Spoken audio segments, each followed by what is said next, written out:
This is an intermediate listening exercise from Best English Language Training. A brief history of the Beatles. Listen and answer the questions. Our story starts with John Lennon. He formed the skiffle group, the Quarrymen, in March 1957. On the 6th of July that year, he met Paul McCartney while playing at the Walton Parish Fete, and the two boys were soon playing music together. In 1958, the young guitarist George Harrison joined the group, which played under a variety of different names.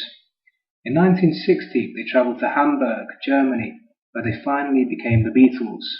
Stuart Sutcliffe was part of the group in 1960 to 61 and influenced their appearance and sense of style. Alan Williams was their manager until 1962, when Brian Epstein became manager. In 1962, after having been rejected by every other record company in England, they joined EMI's Parlophone record label. Their drummer for the past 2 years, Pete Best, was sacked, and the more experienced Ringo Starr came in. The Beatles' first released song was in 1962, and it was called Love Me Do. Sales of the record were increased because the Beatles' manager, Brian Epstein, bought many records himself. Their first album soon followed and was called Please Please Me. Beatlemania began in Britain on 13th of October 1963 with a televised appearance at the London Palladium.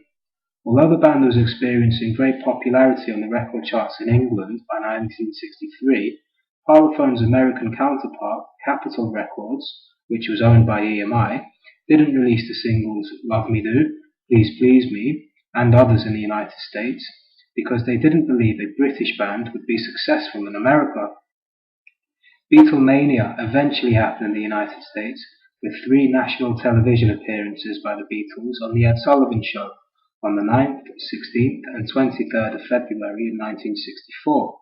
The pop band then became famous throughout the world, creating some of the best music the world has ever heard.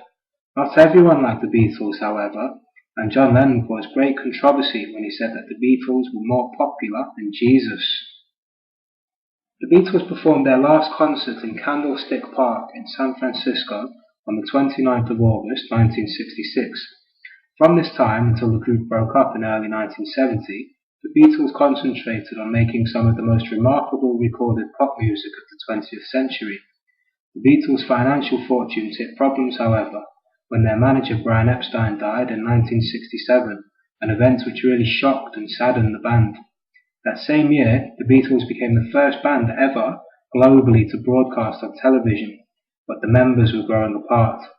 Their final live performance was on the roof of the Apple Studios in London in January 1969, the same year that they recorded their final album, Abbey Road.